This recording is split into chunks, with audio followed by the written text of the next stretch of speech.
Okay, my little type B savers, real talk. One of the hardest parts of budgeting is knowing literally where to even start. What app do I use? When do I stop buying coffee? What constitutes a need from a want? It's a lot. My biggest piece of advice is one, the numbers don't lie. The numbers don't lie. Don't kid yourself and saying, oh, I only spend $5 a week on a little treat. No, you don't, okay? You spend more than $5 on one little coffee plus a little treat on the side after a bad day. You're probably spending $35 a week at least on little treats.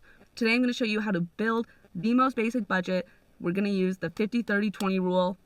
It's going to end up looking like this. So this right here is my favorite super basic budget formula. It is still what I use. It is what the person who taught me how to budget uses. You don't need a finance, math, econ, arts degree to learn how it's used. This is the breakdown right here. 50% of your income goes to needs, 30% goes to wants, and 20% goes to savings. And the numbers should add up to your total monthly take-home income. So not your income in general, the after-tax little breakdown, which we're not going to do the math for, we're going to use an online calculator, and we're going to use that number.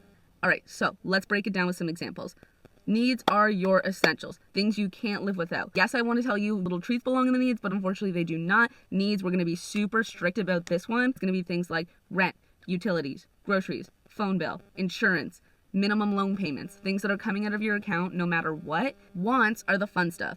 This is where, yes, the little treat budget is. Unfortunately, even though it feels like a need, it does constitute as a want, because if you have to choose between paying your utilities and having hot water or getting a little coffee treat, it's a really hard choice to make, but we have to go with the hot water. But don't worry, we're still gonna put in a little treat budget. It's just gonna be here in the wants category. Wants are fun stuff. Oat milk lattes, Spotify premium, beach weekend, impromptu happy hours.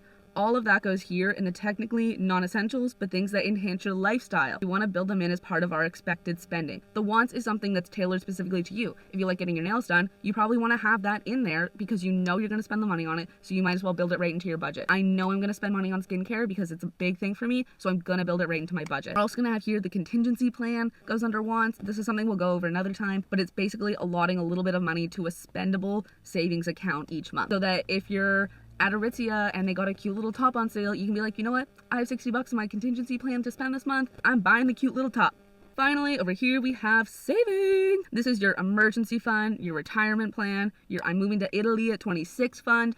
Even if you're starting out small, literally everything counts. This is again going to be 20% of your take-home income. Day you get paid, your savings, 20% is going to be, I don't know, $200. Just put it away. And then you deal with your needs and your wants in that order next. But savings, get rid of it. For me, whenever I have extra money, again, I'm trying to plug that sand hole in my bucket as fast as I can. Any extra dollars, I'm putting into that student debt I have. All right, so that is a little lowdown on the 50-30-20 rule. In my next video, I'm gonna put some numbers in and we're gonna see how this actually breaks down in real time. Bye, my little bees.